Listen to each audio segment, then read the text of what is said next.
આ ઘટના ઘટવી એ એક એલાર્મ છે કે જે વાગે છે, હવે એક ઘંટડી વાગે છે કે તમે લોકો અઘોષિત કટોકટીની અંદર પત્રકારત્વ કરી રહ્યા છો. ખાસ કરીને ત્યાંના નેતાઓએ જોવાની જરૂર છે, વિચારવાની જરૂર છે કે એ પ્રશાસન જે ગુજરાત રાજ્યનું જે પ્રશાસન દેવભૂમિ દ્વારકાની અંદર કામ કરી રહ્યું છે એ અલગ રીતે કામ કરી રહ્યું છે, એ સાબિત થાય છે કે ભાઈ જે બી હશે એમને સીધા કરી દેવા, હથિયાર લઈને મળે કે સ્ટન્ટબાજી કરીને. હમણાં જ એક બીજેપીના નેતા તલવાર લઈને નીકળ્યા ખભે કોઈના બેસી, તો એમનું સરઘસ તો કોઈએ જોયું. આપણે ઉદ્યોગપતિઓને 150, 200, 1 રૂપિયાના ટોકનના ભાવે જમીનો લાણી કરી દઈ છે. એટલી જમીન જો આપી દે ને તો આ ગરીબો માટે બંગલાની સોસાયટીઓ બને, નહીં કે ફેંકી દેવા જેવા આવાસ યોજનાના ક્વાર્ટર. તો કેમ નથી કરતા? કલાકારોની વાત સાંભળે છે, 2 કલાકાર ના આયા તો ખોટું લાગ્યું ને આમ થયું ને એના વિશે પ્રેસ કોન્ફરન્સ કરી. તમે પ્રેસ કરી, આના માટે આંદોલનો આટલા ચાલે છે, એમની વાત થઈ વિધાનસભામાં, એમને બેસાડો પ્રેક્ષક વાળા પેલી જગ્યામાં. આપણા ગૃહમંત્રી સાહેબ કહી રહ્યા છે કે કાયદામાં રહેશો તો ફાયદામાં રહેશો. આ સ્લોગન, આ સૂત્ર તમને કેટલા અંશે કઈ રીતે જોઈ રહ્યા છો? તમે તો ફરો જોવામાં. ગૃહમંત્રી પેદાઈ નહોતા થયા ને ત્યારે આપણું બંધારણ બન્યું હતું અને કાયદા બન્યા હતા, અને એણે કીધું હતું કાયદામાં રહેશું તો ફાયદામાં. નમસ્કાર મિત્રો, હું સંજય આહિર. સનાતન સત્ય સમાચારમાં આપ જોડાઈ ચૂક્યા છો. મિત્રો, મારી સાથે સોમાનના 2 એવા વ્યક્તિઓ છે જેમનો હું પરિચય આપવા માંગુ છું. તુષારભાઈને તમે રોજ નવજીવન ન્યૂઝમાં જોઈ રહ્યા હતા, હવે તેઓએ સોમાન ચાલુ કર્યું છે. અને તુષારભાઈનો હું જ્યારે પરિચય આપું ત્યારે એક વાત મને જરૂર યાદ આવે છે કે એક વિષય હતો, એ પત્રકાર વિશેની વાત કરું છું એટલા માટે આ વિષય કહું છું. એક વિષય હતો કે જેના માટે મેં લગભગ 7 થી 8 પત્રકારોને કોલ કર્યા હતા, ફોન કર્યા હતા. એમાં સેટેલાઇટ મીડિયા પણ આવી જાય અને યુટ્યુબર્સ પણ આવી જાય, એવા 6 થી 7 લોકોને મેં ફોન કર્યા હતા. વિષય હતો કે રિલાયન્સ કંપનીના ઘણા બધા અતિક્રમણો હતા, ખેડૂતો ઉપર હતા, ત્યાં લોકલ ઘણા બધા ઇસ્યુઝ હતા. એના માટે મને થયું કે હું જે મુદ્દાઓ લઉં છું એ જે રેગ્યુલર ન્યૂઝ ચલાવે છે, વધારે મારાથી જૂના છે, એ લોકો પણ એમના અનુભવ આની ઉપર લઈને વાત કરે તો વધારે જનતાને ફાયદો થશે. બધા જ મીડિયાવાળાએ જેટલાને મેં કોલ કર્યા હતા, એટલે બધાને એ રીતે નથી કહી રહ્યો, એમાંથી એક તુષાર બસિયા એવા વ્યક્તિ હતા કે એમણે કીધું હતું કે મને ટાઈમ આપો, એ કિસાનોને ખેડૂતોને કહો હું આવી જઈશ. એ ગામડે ગયા અને ત્યાં તમે જોયા હશે એમના ઇન્ટરવ્યૂ ખેડૂતોનો ને બધા. તો કહેવાની વાત એ છે કે એક નૈતિક જવાબદારી જે પત્રકાર સમજે અને એક નૈતિક જવાબદારી સમજીને એટલા દૂર સુધી એ લોકોને છેવાડા સુધી વાત તમારા સુધી પહોંચાડે એવા પત્રકારને મને થયું કે ઇન્ટરવ્યૂ કરીએ અને એમની વાત તમારા સુધી પહોંચાડીએ. તુષારભાઈ, સનાતન સત્ય સમાચારના સ્ટુડિયોમાં તમારા અને સાગરભાઈ પટેલ બેયનું હાર્દિક સ્વાગત કરું. Thank you. સાગરભાઈ પટેલ છે કે જેમની સાથે સાગરભાઈ બીબીસીમાં સાગરભાઈ બીબીસીમાં ખૂબ જ વર્ષો સુધી એમણે કામ કર્યું. એમના મોઢેથી જ વાત આપણે સાંભળીશું. અને સોમાનની જે લડાઈ છે, સોમાનની લડાઈ બહુ અઘરી હોય છે.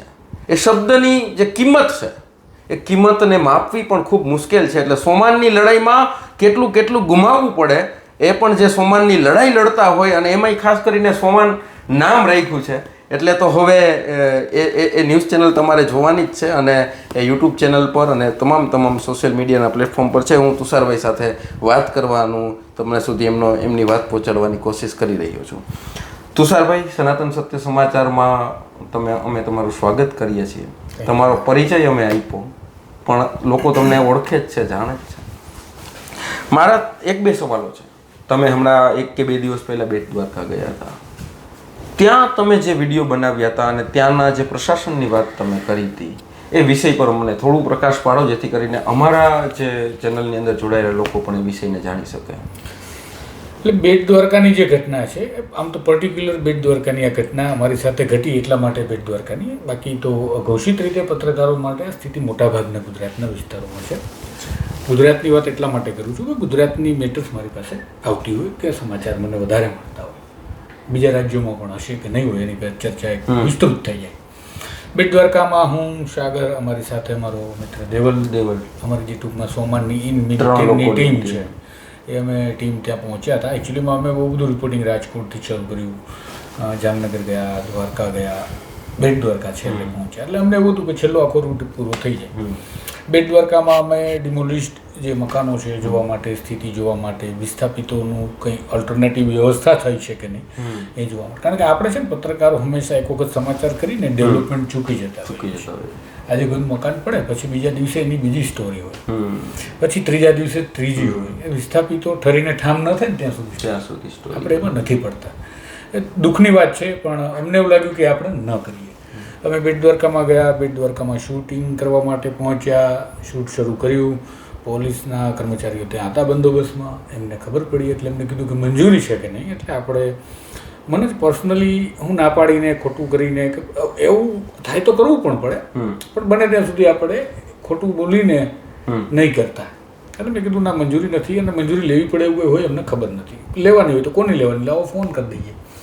એમને જાણ કરી, એમના અધિકારીએ બોલાવ્યા, પોલીસ સ્ટેશન ચોકી લઈ ગયા બેટ દ્વારકામાં. પછી બેટ દ્વારકાથી અમને પોલીસ સ્ટેશન લઈ જવામાં આવ્યા.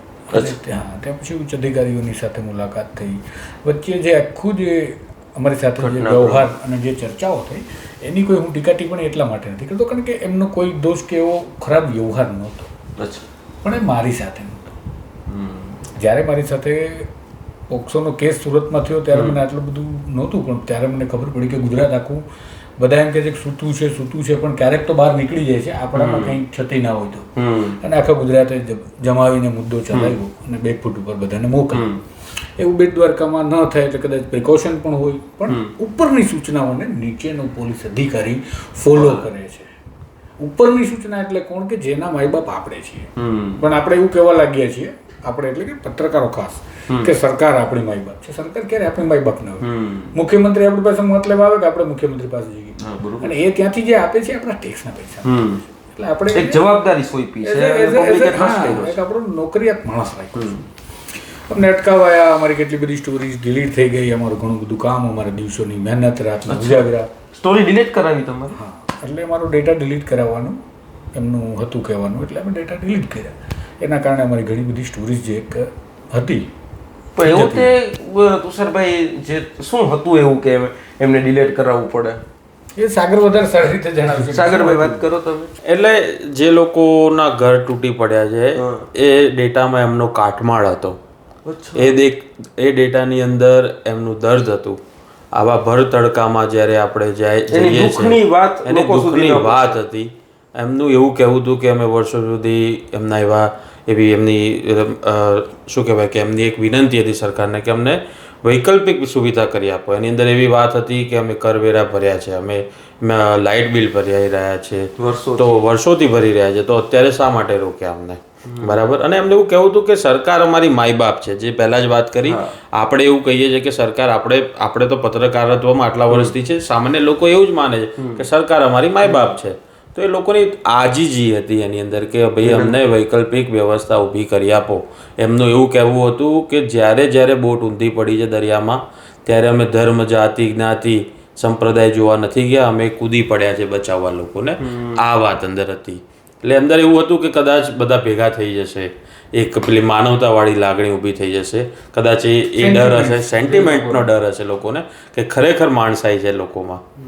એટલે એ નહોતું થવાનું. હજી એક મહત્વની વાત મારે કરવી છે કે આ જે ઘટના છે ને, આને જ્યારે આ વાત કરી ત્યારે લોકોને એવું લાગે છે કે તમે બેટ દ્વારકાની સ્ટોરી કરવા ગયા અને તમે સીધા જ મુસ્લિમોના જે મુદ્દા, મુસ્લિમોનો મુદ્દો જ નથી આ છે ને માનવ જાતનો મુદ્દો છે. અમે મંદિરની પણ કરવાના હતા. દ્વારકા જિલ્લામાં મંદિરોને તોડવાની જે ઐતિહાસિક પૌરાણિક મંદિરો છે, ભારતની સ્વતંત્રતા પહેલાના પણ મંદિરો, મતલબ આ લોકતંત્રની અંદર સ્ટોરી અમારે કરવી હતી, એ ના કરી શકે. આ લોકતંત્રની અંદર તમે દ્વારકાની અંદર ગયા છો, ત્યાં તમે 2 સ્ટોરી જે તમારી મુખ્ય છે કે જે એક 350 લોકોના ઘર ત્યાં આ લોકોએ પાડી નાખ્યા છે એની સ્ટોરી કરવી હતી. બીજું કે જે મંદિરોની સ્ટોરી કરવી હતી, જે મંદિરોને નોટિસ કરી છે સરકારે, નોટિસ આપી છે પાડી નાખવા માટે. તો એટલે લોકતંત્રની અંદર તમે સ્ટોરી ના કરી શક્યા તુષારભાઈ? સ્ટોરી તો ના કરી શક્યા, પણ બીજું દુઃખદ રીતે કહું છું કે ભગવાન દ્વારકાધીશના દર્શન પણ આ લોકોએ એવો મૂડ ખરાબ કર્યો ને કે અમે એ ગામની અંદર ઊભા રહેવા માટે રાજી નહોતા. અમારી અંદરનો જે પેલો માયલો છે ને એવું કહેતો હતો કે જલ્દી અહીંયાથી નીકળી અને આ વાત છે લોકોની સમક્ષ મૂકી દઈએ. ઓહો, આ તો બહુ. એટલે અમે એવું વિચાર્યું હતું રાત્રે અમે જ્યારે પહોંચ્યા ને દ્વારકા, તો અમને એમ હતું કે સવારે સ્ટોરી ફટાફટ પતાવી આવીએ તો સાંજે સારી રીતે દર્શન કરી શકીએ. બરાબર, બેસીએ. કારણ કે અમે હિન્દુ તો છીએ ને, અમારી અંદર પણ કંઈક તો છે ને. એ અમારો અને ધર્મ સ્વાભાવિક છે બધાનો પર્સનલ મેટર હોય એ ગ્લોરીફાઈ ન કરવાનું. ગ્લોરીફાઈ નથી જ કરવાનું પણ એવી અપેક્ષા છે કે દ્વારકા ગયા છે તમને એમ તો કરતા આવીશું દર્શન. દોસ્તો આ વિષય મેં જાણીને હું પણ ચોંકી ગયો છું. મેં જાણ્યું હતું આ વિષય, એમણે વિડીયો પણ બનાવ્યો હતો તુષારભાઈ અને સાગરભાઈ ને લોકોએ, કે એ લોકો દ્વારકા ગયા ને એમને સ્ટોરી ન કરવા દીધી, તે કાટમાળનો વિડીયો પણ એમના ડિલીટ કરવામાં. પણ આજે એ જાણ્યું કે એ લોકો ત્યાંથી દુઃખી થઈને આવ્યા દેવભૂમિ દ્વારકામાંથી. ખાસ કરીને ત્યાંના નેતાઓએ જોવાની જરૂર છે, વિચારવાની જરૂર છે કે એ પ્રશાસન જે ગુજરાત રાજ્યનું જે પ્રશાસન દેવભૂમિ દ્વારકાની અંદર કામ કરી રહ્યું છે એ અલગ રીતે કામ કરી રહ્યું છે, એ સાબિત થાય છે. કારણ કે આ લોકો અમદાવાદમાં પણ ન્યૂઝ ચેનલ ચલાવે છે, બધી જગ્યાના સમાચારો લે છે, બધી જગ્યાની સ્ટોરીઓ એ લોકો આપે છે, જ્યારે દેવભૂમિ દ્વારકાની સ્ટોરી નથી કરી શક્યા. એટલે જે આની પહેલાય અમે ગયા છે ઘણી વાર, હું જ્યારે પહેલી બીબીસીમાં કામ કરતો હતો ત્યારે 2 થી 3 વખત એ સ્ટોરી કવર કરી છે. અને તમે જો કે અમે સ્ટોરી કરીને જેટી પર જ્યારે એ વખતે તો બ્રિજનું ઉદ્ઘાટન નહોતું થયું, એ વખતે આ વિડીયો પણ હું તમને આપીશ, એ બતાવજો તમે દર્શકોને. જેટી પર હું બેસવાનો હતો, એ દરમિયાન મારી જોડે મારા જે સાથી મિત્ર હતા એમના હાથમાં ફોન હતો, એટલે મેં એમને કીધું ફટાફટ ફોન કાઢો, આ વિડીયો છે, આ તમે વિડીયો જુઓ. એટલે આ જે એકતા છે ને એ પસંદ નથી આવી રહી. એક મુસ્લિમ ભાઈ જે ભગવાન શ્રી રામનો જે ધ્વજ છે ને એ આંટી વળી ગયો છે, તો થાંભલા ઉપર જીવના જોખમે ચડીને સીધો કરી રહ્યો છે. એટલે આ એકતા નથી જોઈ લોકોને, આ નથી લોકો સુધી પહોંચવા કોઈ ધર્મનો મુદ્દો જ નથી. ધર્મનો મુદ્દો તો કરી દેવામાં આવે છે. કોઈનું મકાન પડવું, કોઈનું ઘર વિહોણા થવું, કોઈ મહિલાના ગર્ભપાત થાય તો એ ભ્રૂણ છે, એને તમે કયા ધર્મનું નામ આપી દેશો? સાચી વાત છે, બહુ સાચી વાત. એવી ઘટના છે, એટલી દુઃખદ ઘટના છે. એટલે જ્યારે કોઈ પત્રકાર જેને ખબર છે કે આ સ્ટોરી કયા એંગલની છે, લોકોની વચ્ચે કેવી ડિલિવર થવી જોઈએ, અને એ શૂટ કરે અને એ દર્શક જોવે, અને દર્શકની અંદરનો માયલો એટલે કે માણસ જાગે કે આપણે ધર્મના નામે પપુડા પકડી લીધા છે, પણ આપણને ગુમરાહ કર્યા છે, આપણે પાપ કરીએ છીએ, આ ન થાય માટે. બાકી તો સ્ટોરી કરવા માટે ચાહે જ છે પત્રકારો. એમને ખબર છે કે તુષાર બસિયા જ્યારે સ્ટોરી કરશે ત્યારે એમનો બેઝ આખો પકડશે, એને લાગણીની વાત થશે અને લોકો સુધી માણસ હશે ને લોકો સુધી માનવતાની વાત પહોંચશે, એટલે આ સ્ટોરી નથી થવા દીધી. બહુ દુઃખદ ઘટના છે. બીજી વાત મારે તુષારભાઈ તમારી પાસેથી એ જાણવી છે કે પ્રશાંત દયાલ કે જેમણે ગુજરાતના બહુ મોટા મોટા ન્યૂઝ આપ્યા, એના માટે એને સંઘર્ષ કર્યો, મહેનત કરી, આ લેવલ ઉપર અત્યારે પહોંચેલા છે અને જૂના પત્રકાર છે. એમની એક સ્ટોરી ઉપર જ્યારે 5-5 કલાક પોલીસ એને પૂછપરછ કરી રહી છે, ગુજરાત પોલીસ, તો વિચાર કરો કે જે નવા પત્રકારો છે, જે સાહસ કરી રહ્યા છે, પત્રકારત્વ કરવું છે, ઈમાનદારીથી કરવાનું વિચારી રહ્યા છે, એ તો નાસીપાસ થઈ જશે આ વિષયથી. તમારો આ વિષય ઉપર શું, તમે શું રિસર્ચ કર્યું, તમે શું જાણ્યું અને તમે શું કહેવા માંગો છો આ વિષય ઉપર? એટલે પ્રશાંત દયાળે આખું જીવન પત્રકારત્વમાં ભૂમિ દીધું છે. માત્ર સંઘર્ષ શબ્દ કહી અને માણસને સીમિત ન કરવું છે. એ માણસે આખું જીવન હોમી દીધું. પરિવારના ભોગે બધું એમને આ બધું કર્યું. ભલે એમને પરિવારનો સપોર્ટ કર્યો, હું તો નજીકથી એમની સાથે રહ્યો, એમની પાસેથી હું પત્રકાર તરીકે પેદા થઈને તમારી સામે બેઠો છું. પણ એમની સાથે જ અત્યારે ઘટનાક્રમની આપણે પોલીસ કમિશનર વાળી વાત કરીએ છીએ. એમના માટે આ કંઈ નવું નથી, નવું આપણા બધા માટે છે. પણ આ ઘટના ઘટવી એ એક એલાર્મ છે કે જે વાગે છે, હવે એક ઘંટડી વાગે છે કે તમે લોકો અઘોષિત કટોકટીની અંદર પત્રકારત્વ કરી રહ્યા છો. તમારા ઉપર ગમે ત્યારે જોખમ છે, લટકે છે, એવું હવે પહેલાની જેમ મારી નાખો માણસને એ નથી જરૂરી. તમારી કમર તોડવા માટે કાયદાનો જ દુરુપયોગ કરી શકાય. એટલે પત્રકારત્વ માટે આ એલાર્મ છે. હજી કોઈ જાગે કે ના જાગે, જાગશે ત્યારે કદાચ મોડું થઈ ગયું હશે અને અમે કદાચ હશું તો આ વાતનું ગૌરવ લઈશું કે એ સમયે અમે લડતા હતા, અને નહીં હોય તો તમે બધા ગૌરવ લેજો કે કોઈ તો હતા કે ત્યારે લડતા હતા. આજે જે આંદોલન કરી રહ્યા છે કર્મચારીઓ, તમે પણ ગયા હતા ત્યાં, ઇન્ટરવ્યૂ કર્યું. આની પહેલાં પણ ઘણા બધા આંદોલનો ગાંધીનગર આવીને અટકી ગયા છે, ત્યાં સુધી પહોંચી તો ગયા છે પરંતુ એનું કોઈ નિરાકરણ નથી આવ્યું. તમે આ આંદોલનોને કઈ રીતે જોવો છો? સરકાર આના ઉપર કઈ રીતે આખું મેનેજ કરે છે? આંદોલન કઈ રીતે પતાવી દેવામાં આવે છે, પૂરું કરી નાખવામાં આવે છે, અને કઈ રીતે લીડરો સાથે શું પ્રકારના વ્યવહાર થાય છે, તમે એને નજદીકથી જોયું હશે, જે તમે નજદીકથી લોકોને સમજાવી શકશો? બંને આંદોલન, એક સાગરે કવર કર્યું છે, એક મેં કવર કર્યું છે. વ્યાયામના શિક્ષકોનું આંદોલન વિશે સાગર વધારે સારી રીતે કરશે. આરોગ્ય કર્મચારીઓનું કહીશ તો પહેલાં તેમનું એવું કહેવું હતું કે અમને છૂટા કરી દેવા સુધી પહોંચી ગઈ સરકાર કાયદાનો ઉપયોગ કરીને કે તમે આ ના કરી શકો, હડતાળ ન થઈ શકે. એ લોકો ભૂતકાળમાં હડતાળ કરી ચૂક્યા છે એટલે એમના અનુભવ પ્રમાણે એમને શરૂ રાખી છે હડતાળ, અને લડત ચાલુ છે. ક્યાંક સરકારે બેકફૂટ ઉપર જઈને પાછા લીધા છે, ઘણી જગ્યાએ હજી પણ ચાર્જશીટની પ્રક્રિયા ચાલે છે, એવું એ આંદોલનકારીનું કહેવું હતું. એમનું કહેવું છે કે કમિટીનો નિર્ણય આવી ગયો છે, છતાંય અમારા ગ્રેડ પેનો પ્રશ્ન યથાવત છે. આ રાજ્યમાં હડતાળ, આંદોલન ભૂતકાળમાં થયા અને એક તો સિલસિલા બંધ ગાંધીનગર જાણે આંદોલનનું શહેર બની જાય એ પ્રકારની સ્થિતિ હતી. સિનિયર પત્રકારો એવું કહેતા અને સિનિયર નેતાઓ મને એવું કહે છે ઘણી વાર કે ગાંધીનગરની અંદર એક સમયે એક આખો કોર્નર આપી દેવાયો હતો આંદોલન કરવા માટે, અને ત્યાં પાણીની વળી વ્યવસ્થા સરકાર કરી દે કે આંદોલન અહીંયા કરવાના. પણ હવે એ દુઃખ સાથે કહેવું પડે કે જમાનો ગયો, કારણ કે મહિલાઓને ઢસડતા જોઈએ, પુરુષોને ઢસડતા જોઈએ, મહિલાઓને રાત્રે ખેંચી જઈએ, અટકાયતના નામે ઉઠાવી જવાના, આ બધું ઇલીગલ ડિટેન્શન કેમ ન કહેવું જોઈએ એ ક્વેશ્ચન છે. કારણ ઇલીગલ, ગેરકાયદેસર ગોંધી રાખવાની પ્રક્રિયા કેમ ન કરવી જોઈએ? આપણને અંગ્રેજોમાં વાંધો શું હતો? અંગ્રેજોમાં આપણને આ બધા કંઈ આપણને ગલગલિયા તો કરતા નથી. અંગ્રેજોમાં આ જ તકલીફ હતી અને અત્યારે જ તકલીફ છે. તો આ આરોગ્ય કર્મચારીઓનું મળ્યો, એ બેનને મળ્યો, બીજા બધા લોકોને મળ્યો, પણ એક જે કહેવાય ને અઘોષિત ખોફ છે અને બીજું મજબૂરી છે. આજે પણ એ લોકો એવું કહેતા હતા કે મોદીજી રાખડી બાંધશે બહેનો, અને ગુજરાતની બહેનો ગમે ત્યારે યાદ કરશે, પોસ્ટકાર્ડ 25 પૈસાનું લખશે તો એનો ભાઈ આવશે તો કે હવે મોદી સાહેબ ક્યાં છે? પણ છતાંય એ મોદીજી, મોદી સાહેબ, સરકાર શ્રીના શબ્દોનું પ્રયોજન કરતા હતા. એનું કારણ હું માનું છું એની મજબૂરી છે. કોઈ માણસની મજબૂરી જ્યારે હોય ને ત્યારે આ કરે. આપણી પાસે કંઈ ના હોય, આપણી પાસે નોકરી નથી, ઘરનું આખો કારોબાર આપણી ઉપર ચાલે છે, આ લોકો મજબૂરી અને દુશ્મન સમજી લે છે, અને એમની મજબૂરીના કારણે નીકળતા શબ્દો. અને બીજું કે આપણે જોઈએ છીએ કે આપણને ધર્મના અફીણ જ્યારે એમને જરૂર છે ત્યારે પાઈ દેવાના છે. તમારે આંદોલન શા માટે કરવા પડે અને તમને અટકાવે ક્યારે? હું કહું તમારા બાપના ગામમાં, તમારા બાપના દેશમાં, તમારા બાપના રાજ્યમાં તમે આંદોલન કરો અને ગાંધી ચિંધ્યા માર્ગે કરો, સૂત્રોચ્ચાર, વિરોધ પ્રદર્શન, જેની તો આપણા બંધારણે છૂટ આપીને એ બંધારણ લાવવા માટે આપણે મહાત્મા ગાંધીથી લઈ ભગતસિંહ સુધી આપણે જીવ દઈ દીધા. બાબા સાહેબ આંબેડકરે રાત ઉજાગરા કરી નાખ્યા, એના માટે આટલી લડાઈઓ લડી, અને આપણે એ માટે ગુજરાત તો વાકે એમનું શું કહેવાય કે ભાઈ આપણા ગાંધીજી, આપણા સરદાર, વાતે આપણે લઈને આવીએ. વ્યાયામના શિક્ષકોનું, એટલે વ્યાયામના શિક્ષકો જે હતા ને એમનું એ જ કહેવું હતું કે તમારે છોકરાને રમાડવા છે, કસરત ને શિસ્ત શીખવવી છે, તો પછી અમારી જરૂરિયાત છે કે નહીં? યોગ દિવસની ને ખેલ મહાકુંભની વાતો કરો છો તો પછી શિક્ષકની ભરતી તો કરવી પડશે ને. વ્યાયામની વાતો કરો છો.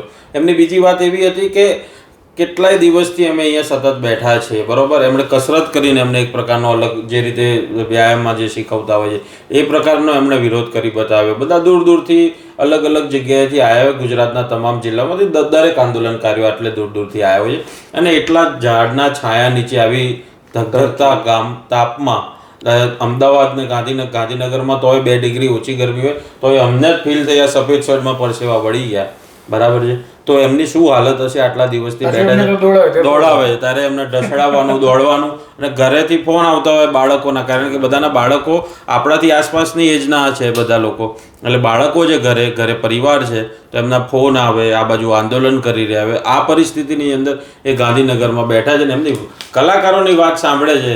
2 કલાકાર ના આવ્યા તો ખોટું લાગ્યું ને આમ થયું ને એના વિશે પ્રેસ કોન્ફરન્સ કરી. તમે પ્રેસ કરી, આના માટે આંદોલનો આટલા ચાલે છે. એમની વાત થઈ વિધાનસભામાં, એમને બેસાડો પ્રેક્ષક વાળા પેલી જગ્યામાં, આપણે વાત કરી તો બધી જે યોગ દિવસની ને આપણે ઉજવણી, 1 દિવસનો ટાઈપ હોય, 1 મહિનાની મહેનત હોય, આખું સરકારી મશીનરી એમાં લગાડી દેવામાં આવી, આખી મશીનરી માટે સેંકડો કરોડ રૂપિયાનો ખર્ચો, ને એના માટે પછી સેંકડો કરોડની જાહેરાત.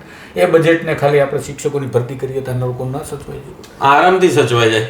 અને આમ બી જ્યારે સ્કૂલોને જોઈએ આપણે તો ક્યાંક 2 શિક્ષકો છે, ક્યાંક 4 શિક્ષકો, ક્યાંક 3 શિક્ષકો. ગામડામાં શિક્ષકોની ખૂબ જ ઘટ છે. એટલે તમારો દીકરો યોગ કરવો છે કે તમારો દીકરો યોગનો ફોટો જોવે? એટલે પેલા સાહેબ કેવા યોગ કરે તો પેલા પથરા ઉપર આમ બેન્ડ વળી ગયા, સાહેબ પથરા ઉપર બેન્ડ વળી ગયા કે અમે બેન્ડ વળી ગયા સાહેબ બેડા? એટલે પેલું વ્યાયામ શિક્ષકો એ જ વાળી વાત કરતા હતા ને કે તમારે જે ઓનલાઈન ગેમિંગ થી છોકરાઓને બહાર કાઢવા છે તો અમારી જરૂર પડશે. હાથમાં પેલી જે બ્લેડ મારી દે છે છોકરાઓ, તો એ લોહી ના નીકળે એના માટે કે તમારે છોકરાઓને વ્યાયામ કરાવવું પડશે, શિસ્ત તો આવશે તો રમત ગમત કરતા આપણે શીખશે. આ તો વાત કરી કે સરકાર આટલું કરી રહી છે, પત્રકારોને દબાવી રહી છે, આંદોલનકારીઓને દબાવી રહી છે, ગમે ત્યારે ગમે તેના મકાનો પાડી રહી છે, મોટા મોટા મંદિરો, જૂનવાણી મંદિરો ઉપર નોટિસ આપી રહી છે, પોલીસવાળાઓ દારૂ પીને પકડાઈ રહ્યા છે, વિડીયો વાયરલ થઈ રહ્યા છે, ગૃહમંત્રી એક બાજુ વાત કરી રહ્યા છે કાયદામાં રહેશો તો ફાયદામાં રહેશો. ત્યારે વિપક્ષ જેને તાકાતથી આ વિષય ઉઠાવવો જોઈએ, ઘણા બધા પત્રકારો આ વિષય ઉપર વાત કન્ટિન્યુ કરી રહ્યા છે. વિપક્ષ તમને કઈ ભૂમિકામાં દેખાઈ રહ્યો છે આમાં? એટલે આપણે જે બંધારણમાં તે આપણા જે નેતાઓ કહેતા કે મજબૂત વિપક્ષ હોવો જોઈએ લોકશાહીમાં, બરોબર છે. વિપક્ષમાં જે ગણ્યા ગાંઠ્યા લોકો છે એમને તો પત્રકારો સરકાર કરતા વધારે સવાલો કરે છે, તમે ક્યાં છો, શું છો. અરે એ વિરોધ કરવા જ્યારે બેઠા હોય ત્યારે પત્રકાર એમની ઉપર ત્રાટકી પડે છે, આપણી જ જમાત. જ્યારે સરકારની પ્રેસ કોન્ફરન્સ હોય ત્યારે એમની હિંમત બે સવાલ કરવાની એ નહીં થતી, બરોબર. અને વિપક્ષને જ પૂછપૂછ કરશો. આટલા વર્ષથી હું તો 95 થી જન્મ્યો ત્યારથી હું જોઉં છું એક જ સરકાર છે, તો જે બેઠા છે એને સવાલ કરશે. હવે એમ રહ્યું નથી આમ એ જોવા જઈએ. એક એક્ઝામ્પલ બહુ સરસ આપું. આપણા ઘરની બાજુમાં રણછોડભાઈ રહેતા હોય અને આપણા બેયને ઘરની વચ્ચેથી ગટર પાસ થતી હોય, એ ગટર ઉભરાતી હોય, બરાબર. તો આપણે રણછોડભાઈ કંઈ નથી કરતા એવું કહેવાનો મતલબ શું? આપણે કરી લેવાય ને. તમને તો એટલી ખબર પડી ને કે આ ગટર ઉભરાય છે, આ ખરાબ છે, ન કરાય, માંદગી આવે, વાસ આવે, તો આ બધી આપણને તો ખબર પડે છે. વિપક્ષ કંઈ નથી કરતું તો વિપક્ષની અંદર અનેક પ્રકારની હર્ડલ્સ હશે. પછી સાથે મળેલા ભળેલા નથી ભળેલા એમાં પડવું જ નથી. પણ તમે શું કરો છો? ઘર સુધી આવશે પછી આવી ગયું છે તેમ છતાંય નથી તો તમે ક્યારે બોલશો? પહેલા એવું કહેવાતું હતું કે મુસ્લિમોના મકાનના ડિમોલેશન ચાલે છે, ગેરકાયદેસર બાંધકામ. ગેરકાયદેસર બાંધકામ હોઈ શકે એવી દલીલ છે કે ગેરકાયદેસર પાડે છે, વાંધો ન હોવો જોઈએ, નથી, ઠીક છે. પણ જ્યારે તમારા દેશના નાગરિકના ગેરકાયદેસર બાંધકામ તમે એવા પાડો છો કે તે કોઈ લેવિસ લાઈફ વૈભવી બંગલો બનાવ્યો, ત્યાં કંઈક બાળ ક્રીડાંગણ બનાવી ધંધો ચાલુ કર્યો, કોઈ ત્યાં રિલાયન્સ SR કે અદાણી જેવી મોટી કંપની ખોલી નાખી, એવું તો નથી. એ બિચારા ગરીબ ઘરના લોકો પોતાના જીવનના ગુજર બસર કરવા માટે ઝૂંપડા જેવા મકાન બનાવે અને એમાં 1-2 રૂમનો ઉતારો અને એકાદી ઓસરીનો ઉતારો હોય, બાલ્કની ખેંચી નાખી તેમાં ક્યાં મોજના તોરા છૂટી જવાના એને? તો એ તોડો છો. તો આપણે ઉદ્યોગપતિઓને 150, 200, ₹1 ટોકનના ભાવે જમીનો લાણી કરી દઈ છીએ. એટલી જમીન જો આપી દે ને તો આ ગરીબો માટે બંગલાની સોસાયટીઓ બને, નહીં કે ફેંકી દેવા જેવા આવાસ યોજનાના ક્વાર્ટર. તો કેમ નથી કરતા આપણે? આવાસ યોજનાની તમે જ સ્ટોરી કરી હતી તુષારભાઈ. પછી એવું કીધું કે મુસ્લિમની તો વાત છોડો યાર. અમદાવાદના ઓઢોમાં ક્યાં મુસ્લિમ હતા? ઠાકોર સમાજના મકાનોમાં ક્યાં મુસ્લિમ હતા? એવા શહેરોમાં અંદર જે મકાનો તૂટાય ક્યાં આ મંદિરોને જે નોટિસની વાત દ્વારકાની તમે કરો છો, ક્યાં મુસલમાનના મંદિર હતા? પૌરાણિક હિન્દુ મંદિર છે યાર. હિન્દુ હોવાનો ગર્વ હોવો જોઈએ. વાછરા દાદાનું. પણ એનો મતલબ એવો નથી કે તમે હિન્દુ હોવાના ગર્વની વાત કરો છો એના કારણે તમે બીજાના ધર્મ માટે રાજકારણના ભોગ બની જાઓ. કારણ કે છેલ્લે તમારા ઘરે આવવાનું છે. ગુંડો પેલા ગલીમાં પેદા થાય ને એટલે 5 જણાને જુદા પાડીને કરે. અચ્છા, અચાનક સાગરભાઈ ગુજરાતના DGP ને વિકાસ સહાય સાહેબને યાદ આવે છે કે ફટાફટ 100 કલાકની અંદર જેટલા ગુંડાઓ છે એને ઉપાડ લો. આવું એને ઓચિંતું થયું. ના, ઉપાડી લો નહીં સર, યાદી બનાવો, ઉપાડી લો જ થયું ને. આમાં એવું છે, ભૂલ જશે તો પછી તમને ઉપડી જશે. હા, આપણે ઉપાડી જ જશે, આ ગમે ત્યારે ઉપાડી જાય છે, એવું નથી. એટલે એ તો આપણે તો એમને આપણે કાયમી માટે એવું જ વિચારીને બેઠા હોય, ગમે ત્યારે ઉપાડી જશે તો એક ટાઈમ ફિક્સ રાખ્યો જ હોય આપણે કે ગમે ત્યારે ઉપાડી જશે તો. પરંતુ એમને કહ્યું કે ભાઈ જેટલા બી ગુંડાઓ છે, પત્રકાર પરિષદ થઈ યાર લેવલ ઉપર એણે વાત કરી એટલે ઉપાડી લેવા જેવી જ વાત થઈ સમજો. ત્યારે એમણે પોલીસ કામે વળગી. મારા ગામમાં લાંબામાં એક વાડીએ ગઈ પોલીસ, એક વ્યક્તિના ઘરે ગઈ કે તમે 6 વર્ષ પહેલાં ક્યાંક તમારા પર દારૂનો કંઈક કેસ હશે તો તમારી વાડી કેટલી કાયદેસર છે એ લખાવો, તમારું મકાન કાયદેસર છે કે નહીં, આમાં ગેરકાયદેસર શું છે એ લખાવો. અને બધું કાયદેસર હોવા છતાં એની 2 ગાડીઓ એના ઘરેથી ડિટેન કરીને લઈ ગઈ અને મારી પાસે એવિડન્સ પુરાવા સાથે વસ્તુ પડી છે. હું એવું કહું, તમારી વાતને અટકાવું છું. હા, સાંસદો ધારાસભ્યને ગુનાનું લિસ્ટ બનાવી હા લઈ આવ્યા, એમ નહીં લાવ્યા તો પછી આ લોકોને જરૂર જ નહીં પડે, એટલા ગુના છે ત્યાં. એટલે એટલા ગુનાઓ છે. એટલે હવે એક વ્યક્તિનું હવે પ્રશ્ન હજી ત્યાં જ છે. એક વ્યક્તિ એ ખંભાળિયામાં છે, વર્ષોથી એના ઘરે જ નથી ગયો, કાં તો જેલમાં હોય છે અને કાં ક્યાંક એના 2 નંબરના ધંધામાં હોય છે. એના માં એકલા રહે છે એક નાનકડા મકાનમાં. એ નોટિસ પણ મારી પાસે પડી છે, હું સ્ક્રીન ઉપર અત્યારે દેખાડી રહ્યો છું. એને નોટિસ આવી છે કે આ મકાન પાડી નાખવાનું છે. શું કામ? તો કે એનો છોકરો ગુનેગારીમાં છે. આ વિષયને તમે તો પીઢ પત્રકારો છો, આ વિષયને તમે કઈ રીતે જોવો છો? શું થઈ રહ્યું છે ગુજરાતની અંદર?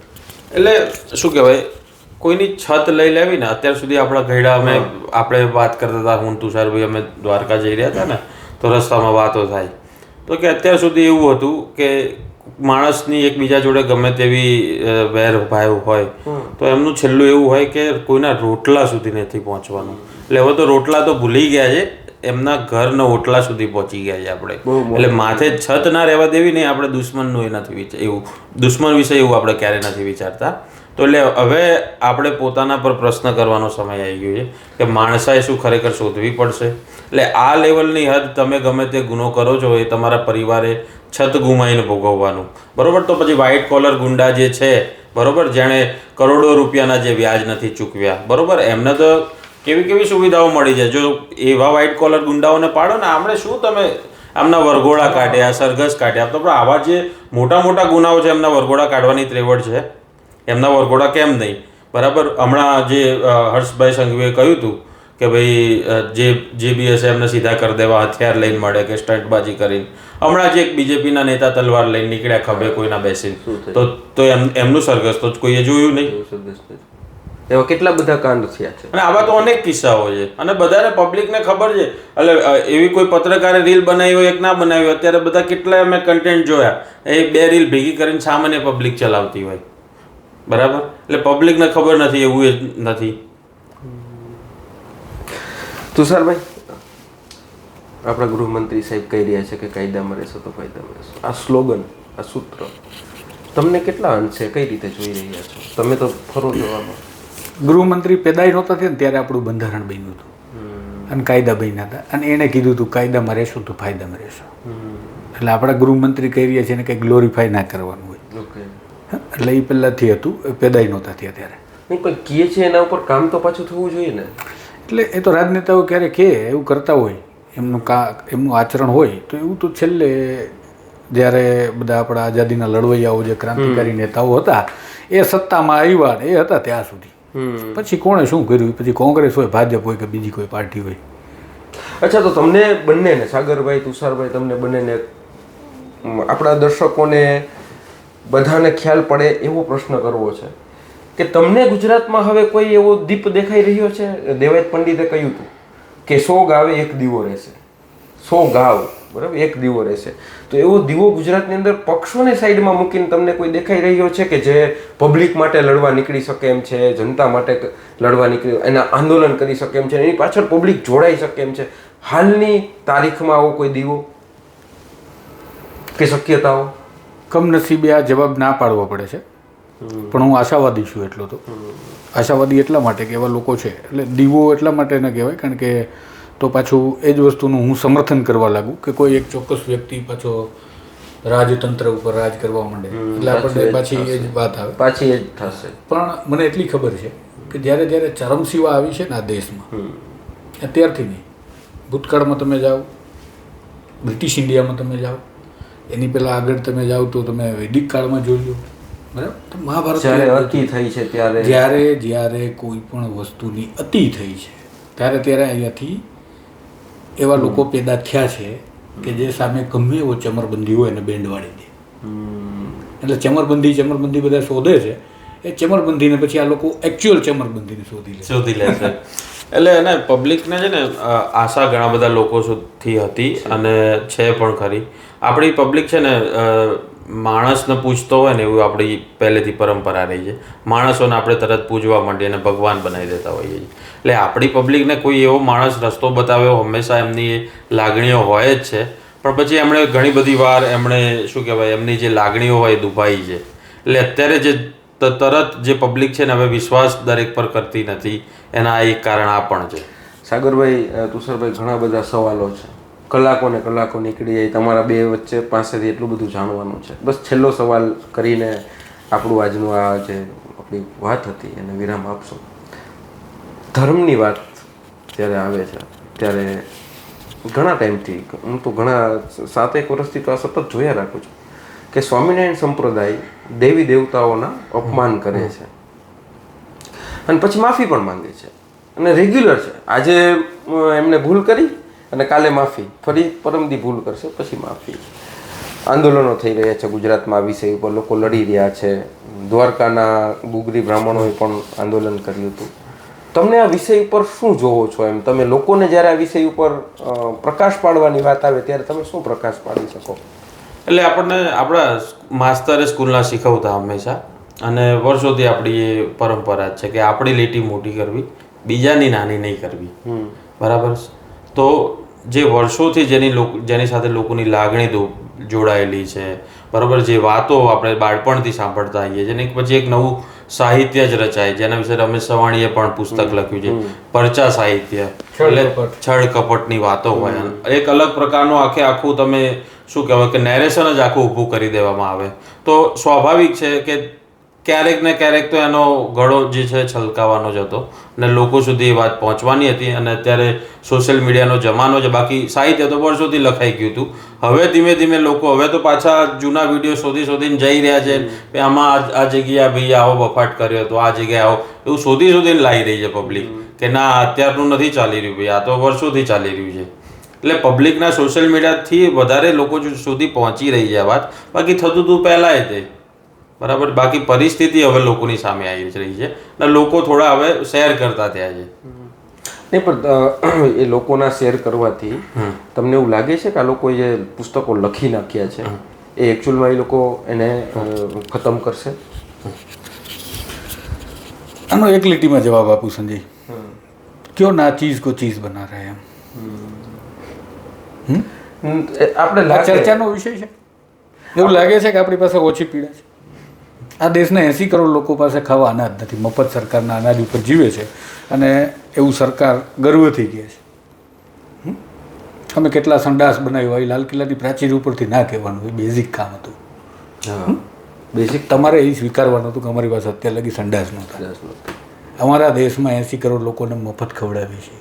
તમારે એ બતાવવાનું છે કે આ દેશના લોકો ભૂખે મરે એ સ્થિતિમાં છે અને અમે 5 ટ્રિલિયનની ઇકોનોમીની વાત કરીએ છીએ. આ બધી નાચીજ વાતોની અંદર આપણને ગુમરાહ કર્યા છે. તમને એવું લાગે છે કે એમને પેદા થાય છે? એ જ વસ્તુ તમારા લોકો પાસેથી જ મળી શકે એમ હતી. એટલે જ મેં આ પ્રશ્ન કર્યો કે ભાઈ ગુમરાહ જે મુદ્દાઓ છે, એકચ્યુઅલ મુદ્દાઓને દબાવીને રોજ નવું એક વાત મૂકી દેવાની, એની પાછળ 10, 15 થી 20 બધી પબ્લિકને ચાલ્યું જવાનું. એટલે પાછળથી કેટલા આ લોકોના આવડા મોટા આંદોલનો દબાઈ ગયા છે, પણ આ લોકોના બફાટો સતત સોશિયલ મીડિયા પર વર્કિંગ પર. પણ આપણને રસ એમાં છે અને આપણે એના જવાબદાર છીએ. પત્રકારો, ઇન્ફ્લુએન્સરો, કલાકારો બધા જ આવી ગયા, આપણે જવાબદારો છીએ કે આપણે આવી નાચીજ વસ્તુ વિશે ચર્ચા કરીએ છીએ કે જે ચર્ચાનો વિષય નથી. આપણા માટે મહત્ત્વનું આ દેશના નાગરિકની સુરક્ષા, આ દેશની મહિલાની સુરક્ષા, આ દેશના મહિલાની સમાનતા, દરેક સમાજની વચ્ચે સમરસતા, કોમી એકલાસની એકતાની ભાવના, લોકોને જમવાનું સમયે મળે એની વાત, લોકો માથે છત હોય એની વાત. આપણે વિકાસની વાતોની વચ્ચે વિનાશના વખાણ કરીએ છીએ. આપણે જે વિકાસની વાતો કરવાની વાત કરીએ છીએ તો વિકાસ થઈ ગયો છે એ કાંઈ તમે ઉપકાર નથી કરતા. વિકાસ તમારા કામનો એક હિસ્સો છે જેના માટે અમે ત્યાં બેસાડ્યા છે અને અહીંયા વિકાસ બાકી છે એ કરો. એ પત્રકારોનું કામ. એટલે એનો રિસેન્ટલી દાખલો એવો છે કે વિધાનસભામાં વિક્રમ ઠાકોરના બોલાયા તો ખોટું લાગ્યું કે ના લાગ્યું, પણ તમને એ કોઈ ચેનલ બતાવે કે ભાઈ વિધાનસભામાં તમારા વિસ્તારના MLA કયા સવાલો ઉપાડ્યા એ પૂછ્યું તમે? વિક્રમ ઠાકોરને બોલાયા કે ના બોલાયા એ મોટો પ્રશ્ન છે અમારે.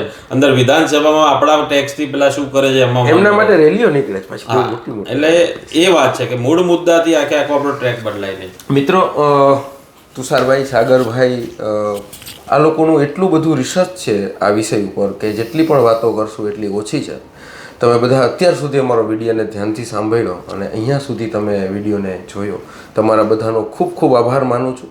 તુષારભાઈ અને સાગરભાઈને આપણે ખૂબ જ આશ્વાસન આપીએ કે ગુજરાત માટે લડતા રહે, ગુજરાતનો અવાજ બનતા રહે અને જે સોમાન છે એ ગુજરાતને એકચુલ સોમાન અપાવતા રહે.